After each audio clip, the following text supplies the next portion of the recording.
What up, though, Detroit? It's your guy, Darryl Noodles Nolen, and I am the host of Spending Time with Noodles. And of course, as always, I want to thank you for taking time out to spend some time with me.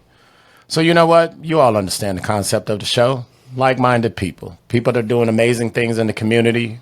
I want on my show. You're going to enjoy the conversation that's going to be had. Here with Quincy Smith. Quincy Javon Smith has dedicated his life to addressing community challenges in Detroit, Michigan. Growing up on the east side during the late 70s, Quincy witnessed the city's decline and was profoundly influenced by his father, who was committed to uplifting disenfranchised and underserved young males. In the 80s and 90s, his father engaged this demographic through initiatives such as restoring the African American Male Conference and various gang summits, shaping Quincy's passion for service and leadership. After graduating from MLK Junior High School in Detroit, Quincy began his career in education, ultimately serving as the Dean of Students at Colin Powell Academy, Detroit Community Schools in Brightmoor, and George Washington Carver Academy in Highland Park. He forged meaningful relationships with his students, became a mentor to countless youth, providing guidance support that continues even to this day. In 2012, Quincy and his wife, Misty, founded Team Pursuit, a nonprofit organization aimed at equipping young individuals with essential life skills, safety, and a sense of value through encouragement and hands-on experience. This initiative has had a significant impact on both male and female participants. In December 2015, Quincy expanded his efforts by becoming the community organizer for Ceasefire Detroit, a partnership focused on reducing gun violence in the city. In 2023, Quincy took on the role of program manager for Ceasefire Detroit under the Detroit Health Department. Most recently, in the fall of 2024, he resigned from this position to join the City of Detroit's Community Violence Intervention Shot Stopper program, furthering his commitment to addressing gun violence. Quincy continues to work diligently to combat gang and group violence while collaborating with community stakeholders to provide resources and solutions for the challenges facing today's youth. He's been married to his wife, Misty, for 26 years and is the proud father of 4 adult children. Quincy remains steadfastly committed to both his family and the work in the city of Detroit. Once again, Brother Quincy, I want to welcome you to my show, Spending Time with Noodles, baby. How you doing today, my brother? I'm doing great, man. The weather's beautiful outside. Is it? Yes, it's nice out there, man. Sun is out. Bipolar weather in Michigan? Right here in nice Detroit. outside? Ain't no question, man. That's right. Why? Because we tipped 40-something degrees today? I think we might have passed that, 50s. actually. We're in the 50s I think today. so. I think so. All right. I don't want to see no motorcycles or no slingshots out there, y'all. Oh, they out there. They barbecue. Oh, Lord. You might be right about that. You know how we do. You know how we black folks get down. That temperature hit 50, man. You calling up people saying, bring some stuff up. We about to barbecue, it don't baby. take much, man. So you know what? I've had the pleasure, man. And let me share this with you. Yeah. You know, I had the pleasure of meeting you. Yeah. We were at an event with a mutual friend. Yep. Miss Tijuana Cobb. Yep. You've played a very instrumental role, both you and Misty, in her life. Mm-hmm. You know, she unfortunately lost her daughter to gun violence in the city of Detroit. Yeah. And so when I received a call from Tijuana, and she was asking me, because she knows I'm part of a slingshot community, and said, you know, there was a bike ride for Jada, and we participated in it. And I got an opportunity, man, and I want to share this with you, you know, and I believe right now God is jumping in and using me as a vessel to let you know your work is not in vain, brother. Yes, sir. Yes, sir. I listen to you. I am one that we're like-minded because I know God has given me a gift of being able to speak well to folks, an orator, right? So it's a gift. Yeah. And when I listen to you, man, I sat there as a pupil. I said, wow, this brother is gifted. It's like, man, you had a halo over you. And I was like, he is someone that I know God is going to create an opportunity for us to collaborate. Yeah. And today is that collaboration. And it happened. Yeah. So you know what? When I read your bio, man, I thought about something. And oftentimes in the black community, unfortunately, you know, many of us young men, I myself, I tell people, I grew up Tupac's story. My mom raised me and my sister by herself. Dad was here, there, every blue moon. Yeah. But I gotta keep facts. That's how I am. Right. And I want to tell you, man, you're a blessed individual for having your dad in your life. Yes, sir. Your dad started a program some programs, I should say, because he saw the need in the black community. Absolutely. And one thing I'm going to say, man, you're an inspiring brother. Thank you.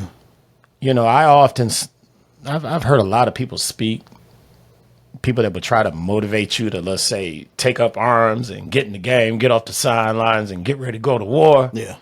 Bro, you somebody I would follow. Oh, man. I get up off the sidelines, man, because you real with yours, and I can feel that energy, and I know God got his hands on you. Yeah. So, man, you keep doing what you're doing. So let me ask you this. Yes, so, sir. you know, with obviously what your dad passed off to you, that you took that baton of community engagement. Right. You started off, the first organization was Ceasefire. How did that happen, Quincy? Let's talk about that. So when we started Team Pursuit back in 2012, our goal was really to be event focused, right? We would bus, you know, how many, 200 kids to a hotel, have a whole day of impact, right? High energy, DJ, right? You know, all the fanfare, all the extra stuff, you know what I mean, to as the incentive. Yes. But we had powerful speakers who brought a high level of intelligence and education to really inspire our young people. One of the brothers who was one of my guest speakers was a brother who was in the lane of doing gang and gun violence intervention work. So he was the original community organizer when Ceasefire came to Detroit back in 2012. Okay, gotcha. So he calls me one day and says, Q, man, this is a new initiative that the city is doing, man, and it's called Ceasefire. I said, what's that about? He began to tell me, he said, you know what, Q, I can show you better than I can tell you. Okay. So he invites me to this event called a call-in. Okay. Okay. We're on the east side of Detroit. This is 6 Mile. This is at the Matrix Center, 6 Mile and Gratiot. So I show You up. ain't lying. That's east side, That's baby. hood. That's hood. east There ain't side, no baby. question. All day, every day. Right. So I go into Shout out to the east side. East side. What up, though? Number love. Right. So I go in the basement and I see these panel of speakers. You know, there are empty chairs facing these panel of speakers. I'm walking there. I see the mayor. I see the chief of police at the time. I see the U.S. attorney, Barb McQuaid. She's in there. I see law enforcement. You know, I see some community folk. There's about maybe 6 or 7 people on this panel. And then I go to my seat, and then about 35 young men, young black males, are escorted into this room to face the speakers. I'm like, what's this about? Like, what? Then they begin to talk. They say, this is a one-way conversation. We just want you to hear us.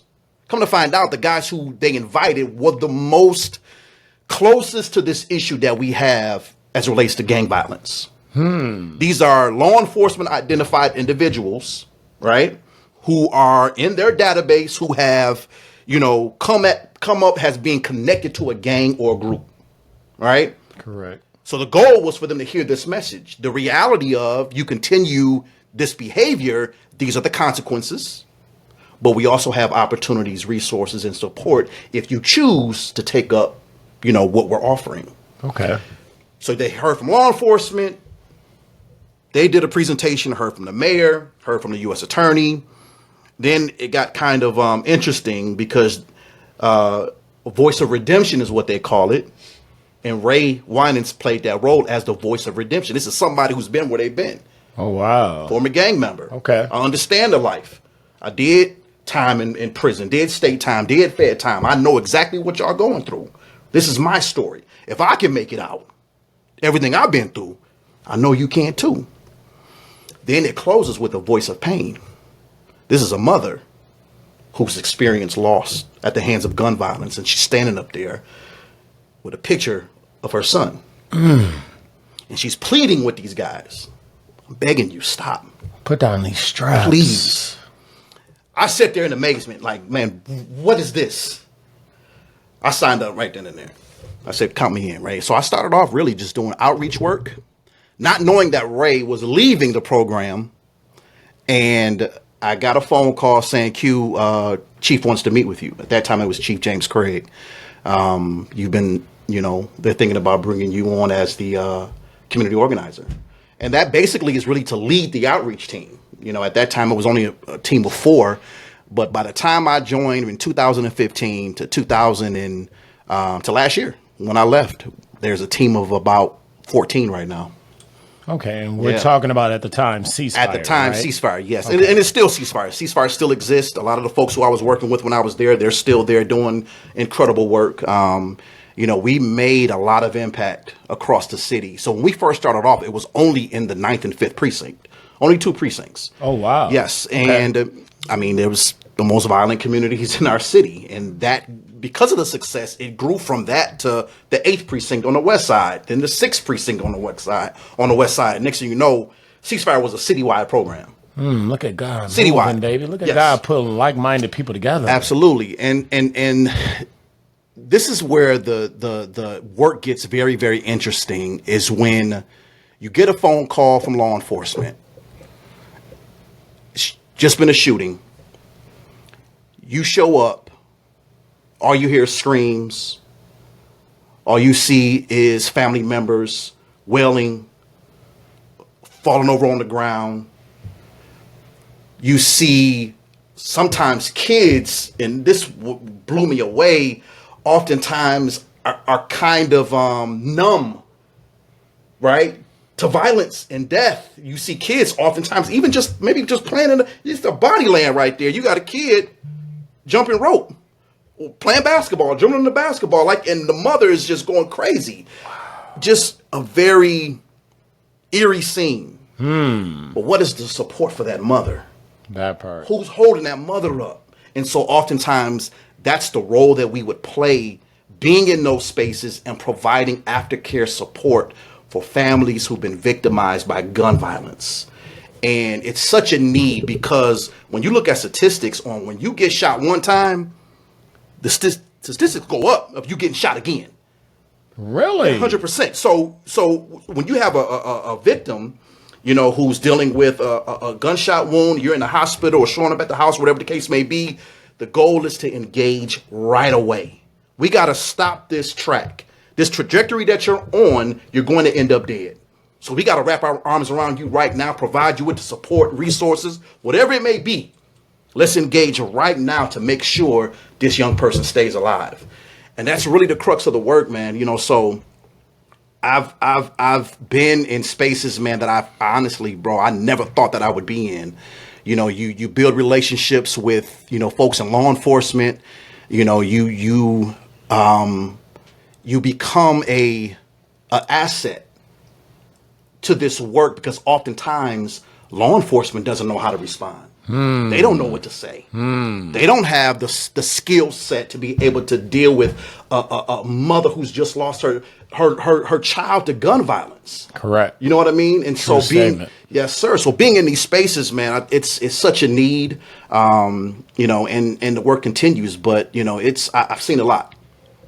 So let me ask you this question. Yeah. So as I read your bio and understanding the relationship that you had with your dad, did you see yourself following in his footsteps relative to continuing community engagement, involvement, bro, doing what you're doing today? I got a lot of pressure. He was a pastor.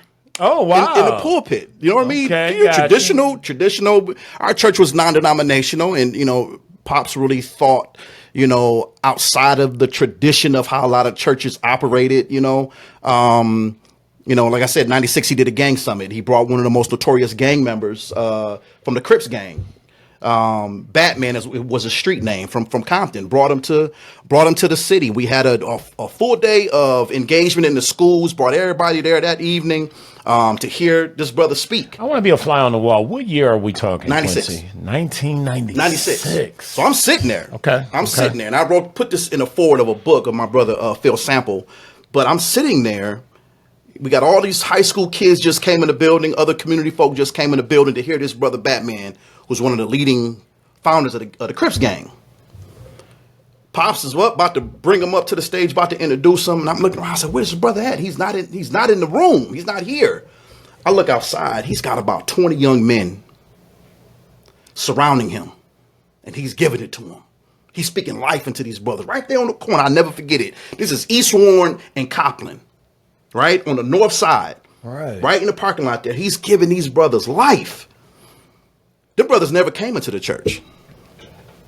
Wow. They never walked in there. They received their sermon outside the church, Street. which sometimes reminds us church is the community. Come on, man. Ain't always got to be the building. My pulpit is in the streets, and it's been that way. So that day, that inspired me. Now, my brother's a pastor. Okay. He followed, that traditional listen, he's doing phenomenal work. I believe in, that foundation. I'm thankful for that foundation. I believe in, spiritual foundation that I think we all need. But I knew what my calling was. It was different, and I'm grateful for the support that, Pops has given me to say, you know what, this is not your lane. You're built for this right here. You're built for the community. You're built to be in the street, son. So run with it. And that's what I've been doing. Let me ask you this. Your dad's still alive? Still alive, man. Still alive? I was just in D.C. How old is Pops is 74. 74. Still pastoring, still serving, still doing his thing, man. That's what's up, man. Yeah. Let me tell you, like I said, brother, I said it earlier and it's worth repeating. Yes, sir. I mean, you're inspiring. I mean, I'm 58 years old. Yeah. And, I've traveled some roads and, dibbled and dabbled in some different things. And God lately has been pouring into my heart saying, you know what, I want you to get into the community. Yeah.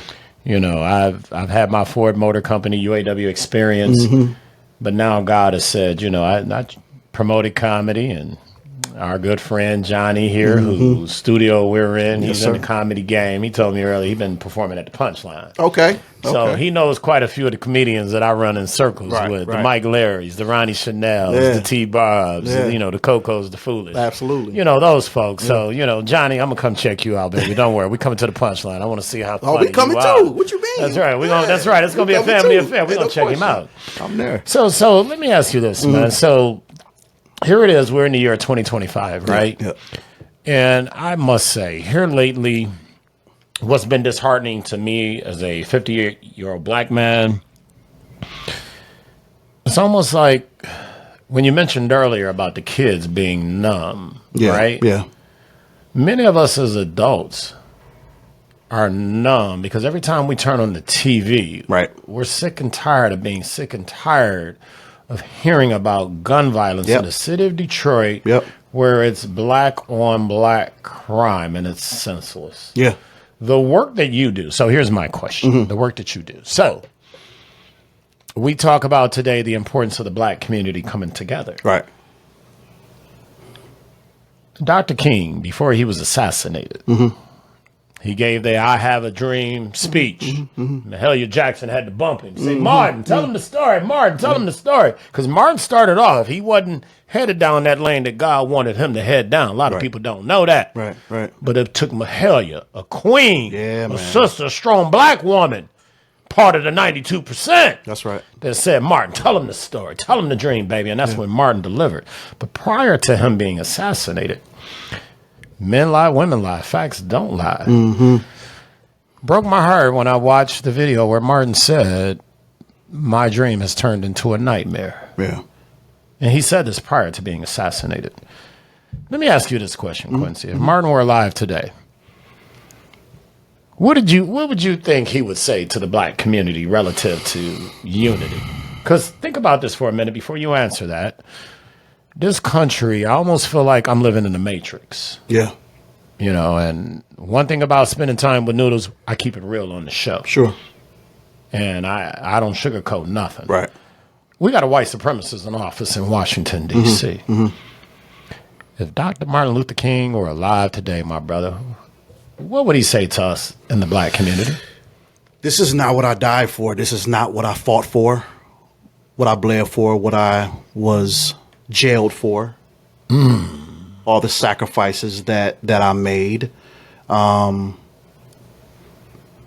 We have to wake up as a people. And how do we do that? How do we wake up as a people? So first of all, we got to understand who we are from the root. We got to understand. Where does the root start, Quincy? Hey, I'm going to ask you this question. We're a terrible people, man. Scripture calls us a terrible people. What does that mean? Who we are from the root and what God called us to do from the very beginning is to impact the 7 mountains, right? Yes. Impact media, impact education, right? Impact all of these entities and put God on display.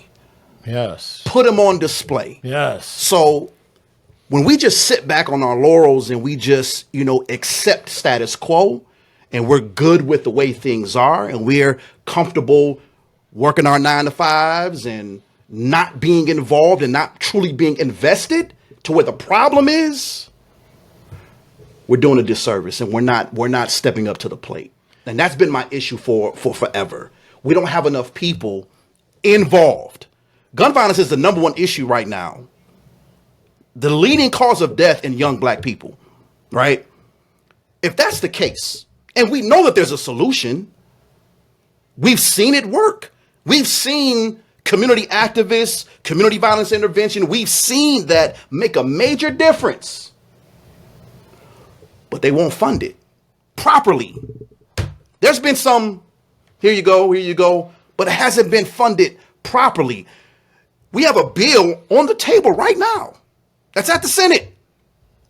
House Bill 4605, House Bill 4606. Should have passed. Here in the state of Michigan? In the state of Michigan. It should have passed last December. Before, this is during the lame duck session, it should have passed then.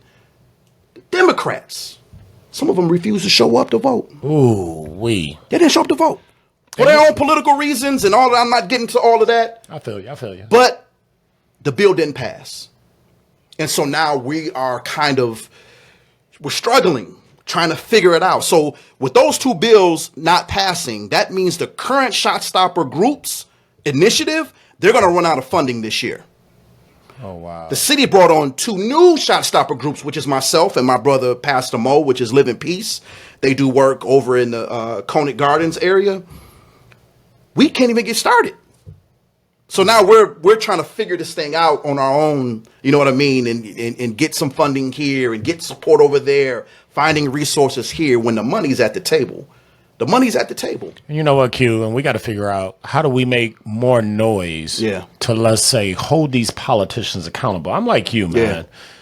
I've been involved in the game. When I was, working international staff, God blessed me to where I attended the White House. Mm-hmm. Got a chance to meet President Obama. Mm-hmm. I've been places. I met one of our greatest civil rights pioneers, icons, John Lewis.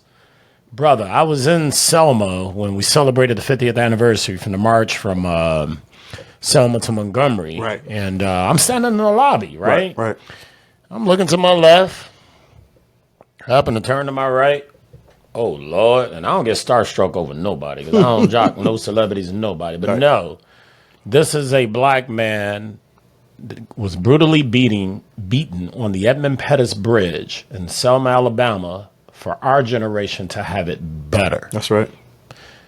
I turned to him and I'm like, all right, God, I got to tap into you now because right now I don't know what to say to this man. And this is a man that I've read in history books, right? And he's standing next to me, no entourage. I was there, blessed by God. Congressional Black Caucus would hold an annual offsite when we were in, I believe it was Tupelo, Mississippi. Okay. So I said, first thing I could think of, Mr. Lewis, sir, can I take a picture with you? Right? We want to take selfies, right? That's what we do. Right. He took it another level. He said, young man, he said, yeah, you can take a picture with me, but let's sit down, let's talk. Oh, wow. I was like, ooh-wee. Wow. God done sent John Lewis to be a vessel to me. Yeah. A young kid that grew up on the northwest side of Detroit on welfare before my mama got a job. I told you, I got a Tupac story. We'll save for another day.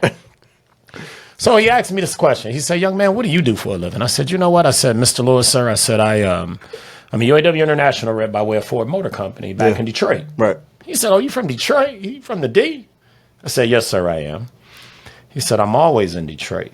He said, my brothers work at Local 600 out at the Rouge. And from there, baby, we had an amazing conversation. That's what I mean by when I tell people, when you know you got a spiritual relationship with God. Right. Yeah. He'll put stuff in front of you. There's no question. And for me to have met that man who is no longer here, and when God said to me, I want you to be more of a voice in the community, it's because I pay respect to my ancestors that are no longer here. No doubt. No doubt. And when we talked earlier, man, about, knowledge of self and understanding our history. And I always try to encourage folks, because you hear the Cliff Note version. Well, before they came and enslaved us, we were kings and queens. Well, how about you go back further than that? Why don't you understand maybe what they practiced? Yeah. Religiously, spiritually. And then maybe that's when your third eye will open. But we're going to save that topic for another day. So let me ask you this, Q. You know,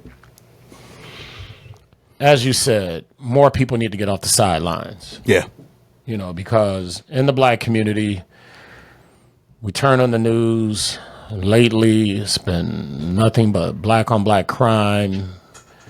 We even got men putting their hands on women, domestic violence. Crazy. There's so many stories out there, man, that I don't want to even begin to start trying to recite them. It's disheartening. It hurts. It is disheartening. So how do you inspire? Let me ask you this question, bro, because you're a motivational guy. I've read your bio, man. You inspire people. I got to say this, man. As a 58-year-old black man, my heart is broken. Yeah. Because as you said, not more of us are getting off the sidelines. If we posted right now on social media a story about Big Meech, Little Meech, and 50 Cent and Rick Ross's beef. Everybody commenting, everybody sharing, read liking. From top to bottom, right? Yeah, ain't no question. But in our own community, how can we talk about being unified when here it is in our own community we're not together? Right. What seed would you plant? Because, see, sometimes what I believe in, bro, and I'm not sure if you subscribe to the same thought process, but one of the things I believe in, God oftentimes uses us, especially us up in age, you know. Yeah. You know, I'm 58. I ain't going to ask you your age on TV. But, I mean, on camera, I should say. I'm only 48, man. Okay, hey, you 10 years behind, baby. We same generation, though. What would you offer up, man? What would you share to like, inspire and say, hey, don't give up? Yeah.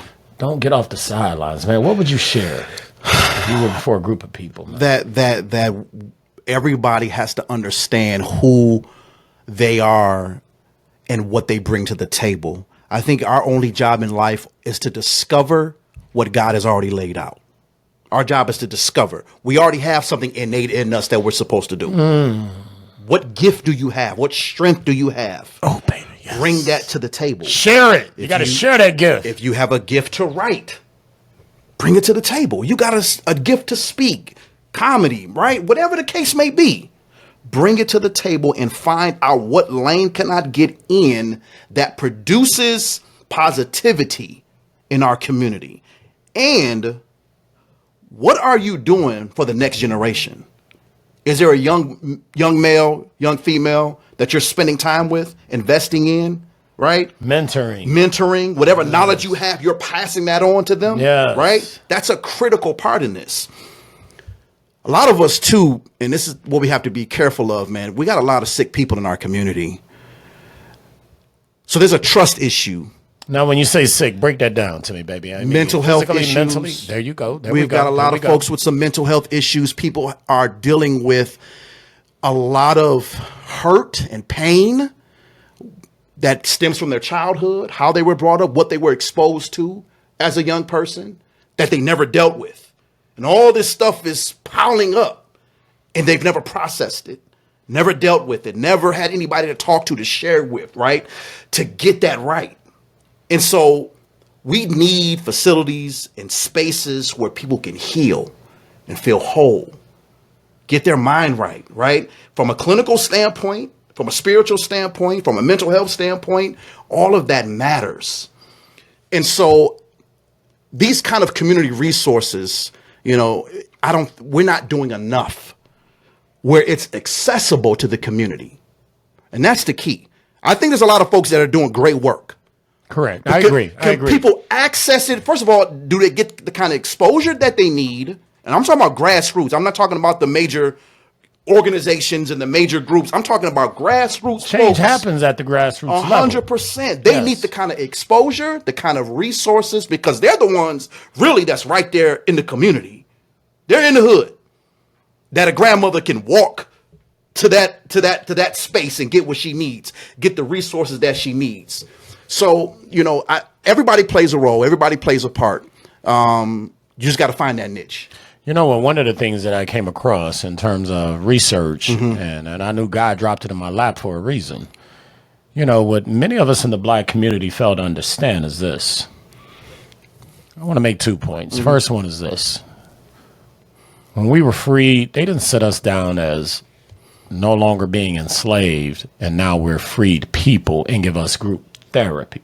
So some of that DNA and that trauma Yes. from our ancestors down. resides in us Ain't no today, question. even in the year 2025. 400 years, man. You feel me? Yes. Dick Gregory. Ooh, baby. Yeah. Ooh, he says something that was.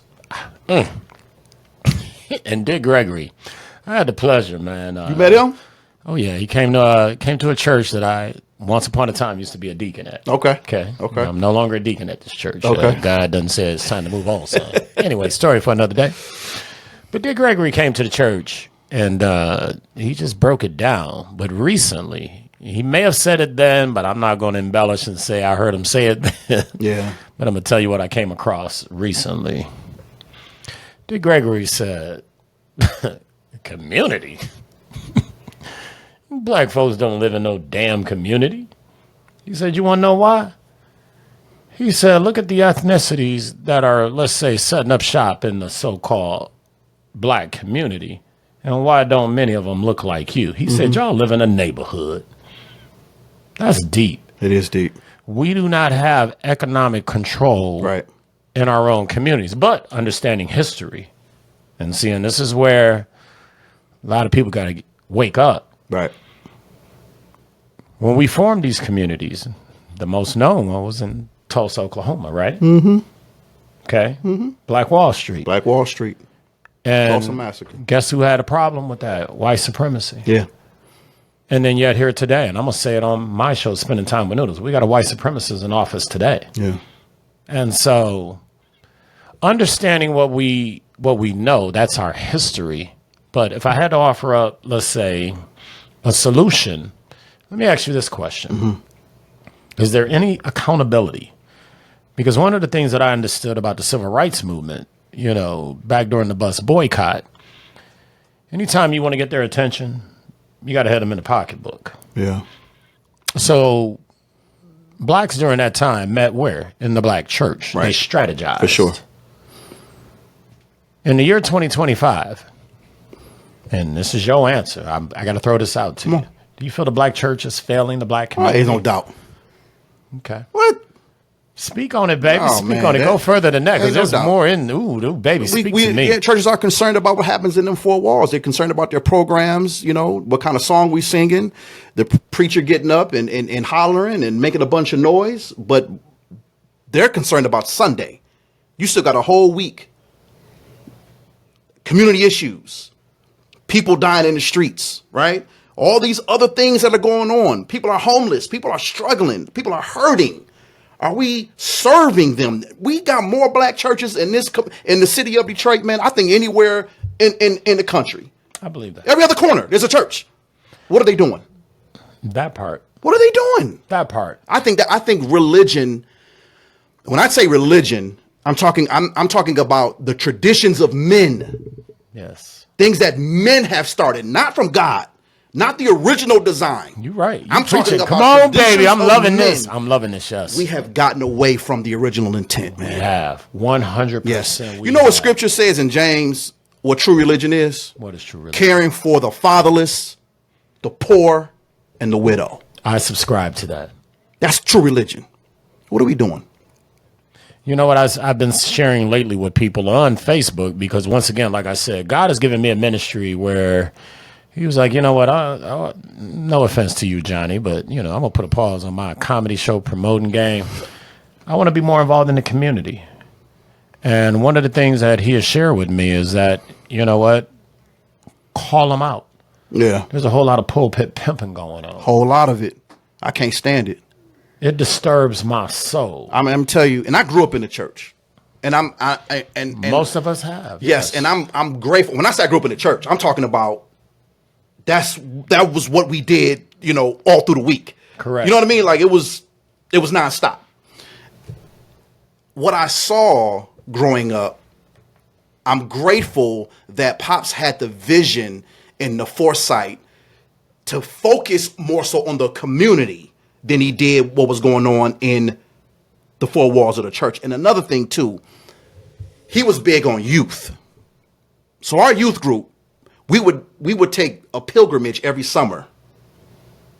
We would go down to Alabama. We went to Selma. We would go down and walk the streets that Dr. King did. Wow. Every summer we would do that. I got pictures, you know what I'm saying, that, on my phone of, old pictures, I took, of our youth group. But he was big on the young people being fed properly and creating a culture where we wanted to come to church. So we did the kind of music. Yes. We did the kind of music that young people love. You know what I mean? Like me and my brother actually started a rap group back in 93, 94. What was the name of your rap group? Livestock. That was the name of our rap group, Livestock. And so we had a Christian light club called The Stable. Okay. On East Warren in Lakeview. Okay. Every Friday night. It was a Christian light club. No alcohol, food, but we had Fred Hammond come through there. We had, gospel gangsters, Cross Moon, some of the biggest artists in the gospel game come in there, and people would dance, do their thing, have a good time. We would leave out of there, man. Sometimes we would close up, clean it up. We would find suicide letters on the ground while we were cleaning up. Wow. Yes. Wow. And then we would get the call later. I was contemplating suicide that night, but I heard about y'all, the Stable, the Christian Light Club, man, and it changed my life. People talk about that to this day, man. This is late 90s, 98, 99, 2000. But it's really having these spaces, man, where young people can feel like they can flourish, they can discover who they are, they can truly cultivate their gift, whatever that may be. We don't have spaces like that. I don't think the church is dedicated to that. We're dedicated to the offerings, the music, we treat it like a business. You see what I'm saying? It's all the frivolous things that doesn't truly impact lives. I agree. You know what, man? I'm extra with it because I'm passionate about it. No, come it's on. because I've seen it my whole life, and that's why I don't. To be honest with you, I don't go to a church every Sunday. Right now, I feel you. You know what I mean? I feel you. The investment happens at home. It happens with this queen right here, yes. and to our children. Yes. It happens there. You know what I mean? Yes. And there's a lot of church drama that comes along with, you know what I mean? And I'm not against going to church, and I think there's some churches that are doing great things. Absolutely. Great things, As a whole, there needs to be a shift. I agree 100%. When I think about our young people, and you said this, our youth. Yeah. Do you get an opportunity with the organization that you are a part of to go into high schools?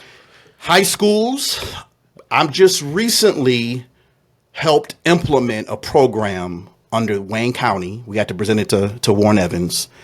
It's called Moving Forward. These are juvenile justice involved young people who have touched the system, where they come to a space every day after school.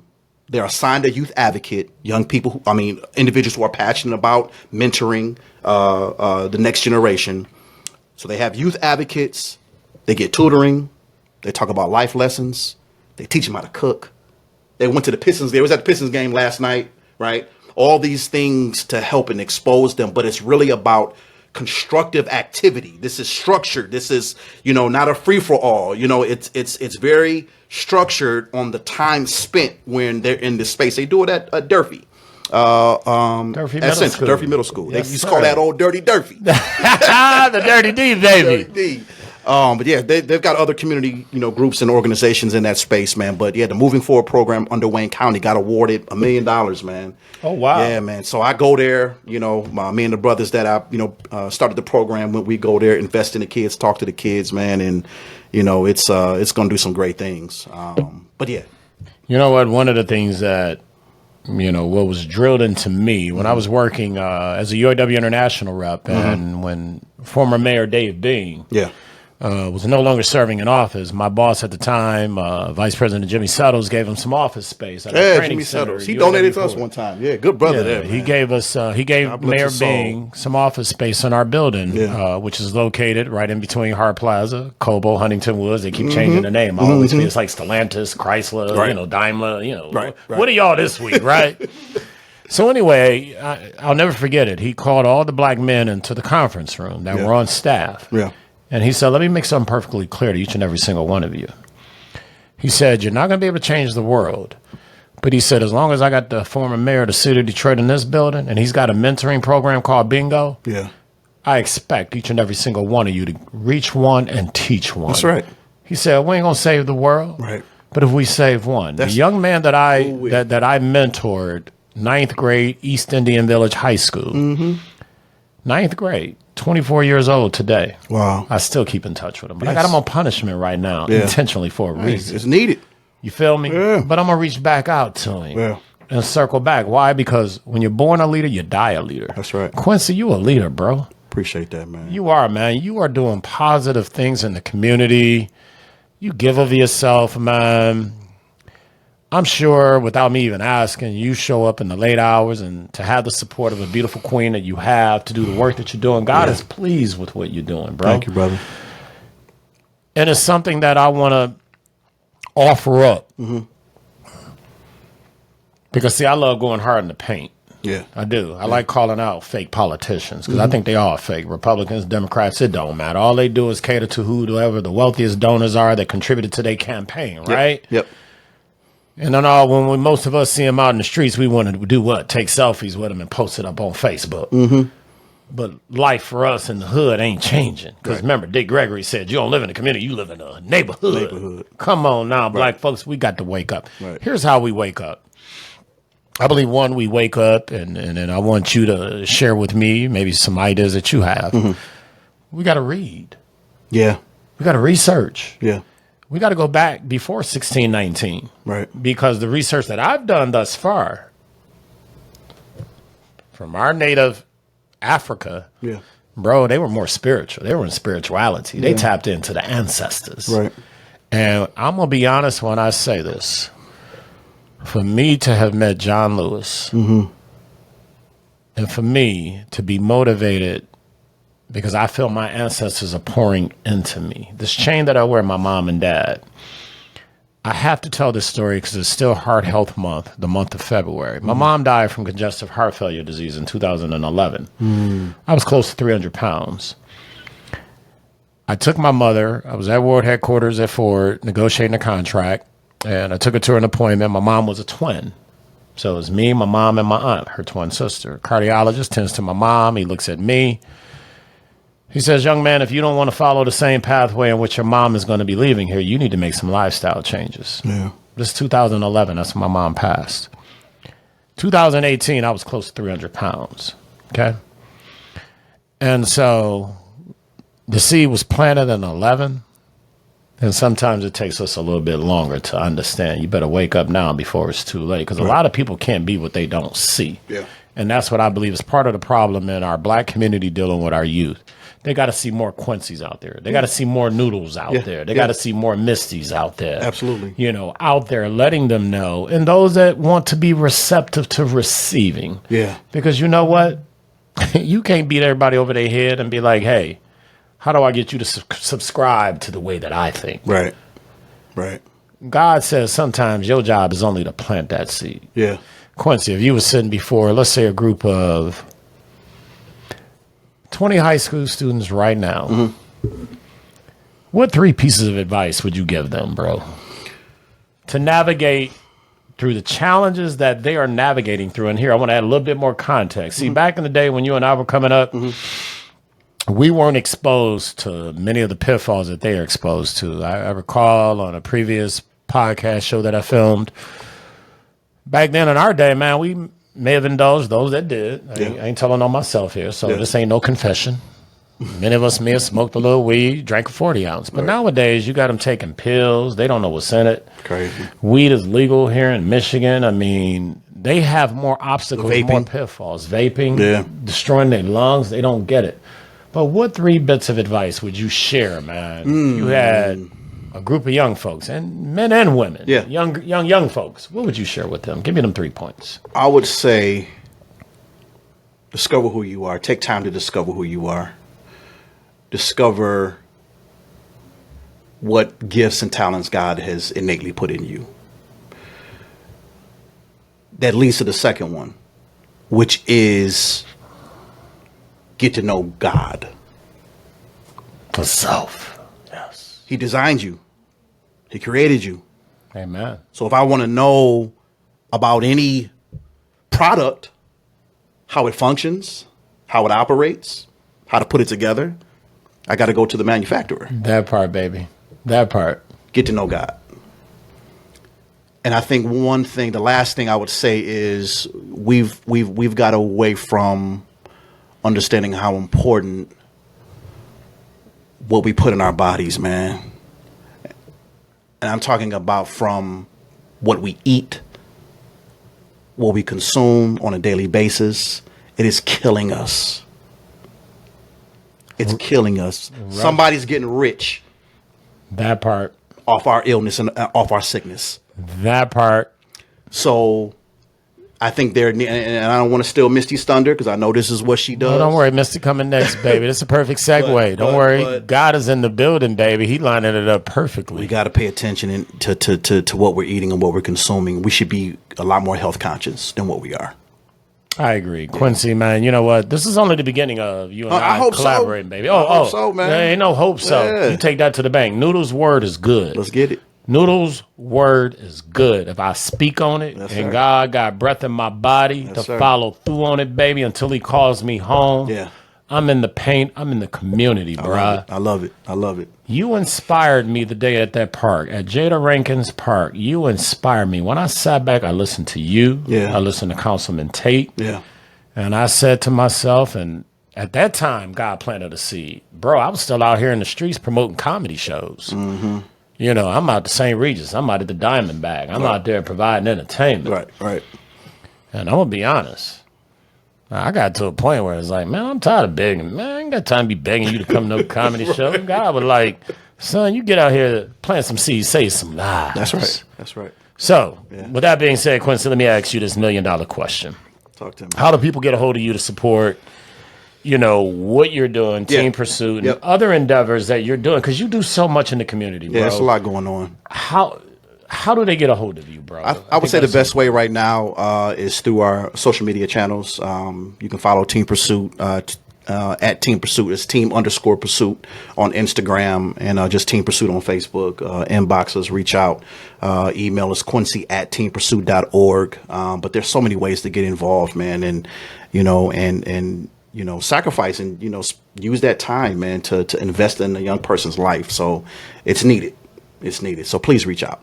Absolutely. Quincy, man, you know what, bro? You shed some light. Yes, sir. I just want to let you know you recruited another brother. I love it. By the name of Darryl Noodles Nolen. Let's get it. And I'm going to get out in these trenches with you because that's where the work is done. No question. The work is not done just here in the studio. It's not done just in the church. Right. It's not just done sitting around a table having therapy. Yeah. Yes, it's important to needed. strategize. Yeah, absolutely. But more importantly is to get out there in them streets. No question. You feel me? Yes, sir. Appreciate that. That is part of the topic. And what did we say the topic was, Mr. Quincy, again?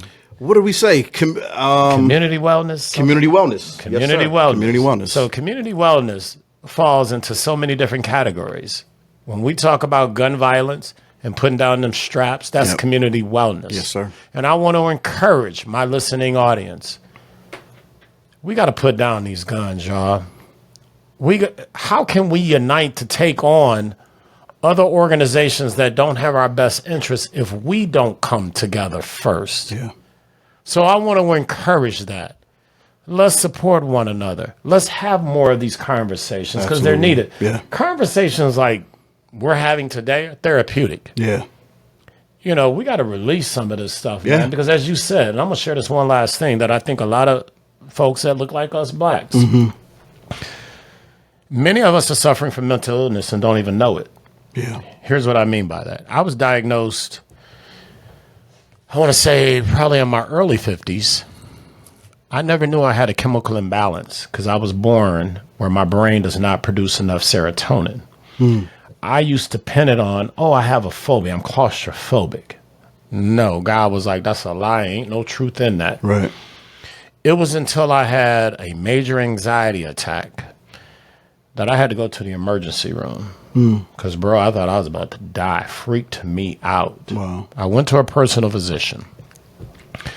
Let's just say for discussion purposes, the meeting was on a Tuesday. I was at the emergency room on a Sunday. God spoke to me and said, start taking that medication again that you decided not to take. So I took it upon myself before my appointment. I get to the doctor's office. He had already reviewed the emergency findings, the reports, blase split. I said, hey, doc, I need to let you know something. I said, I was placed on some medication that I had stopped taking because the only thing they shared with me, oh, you depressed. I'm like, I ain't nowhere near depressed. Right. I'm in my right mind. Right. But when he said, come over, you know, you go into the doctor's office, they got that chair with the white paper on it. He drew a brain. He said, Mr. Nolen, let me tell you what you like. He said, you are one of millions. Your brain doesn't produce enough serotonin. He said, that's why you have the anxiety. That's why you off. Wow. And when we talk about mental illness, that plays a role in it. Yeah. But if you don't go to the doctor, and get evaluated, absolutely, you will never know. And you out here moving and functioning and operating and knowing you need to be medicated. Yeah. Yeah.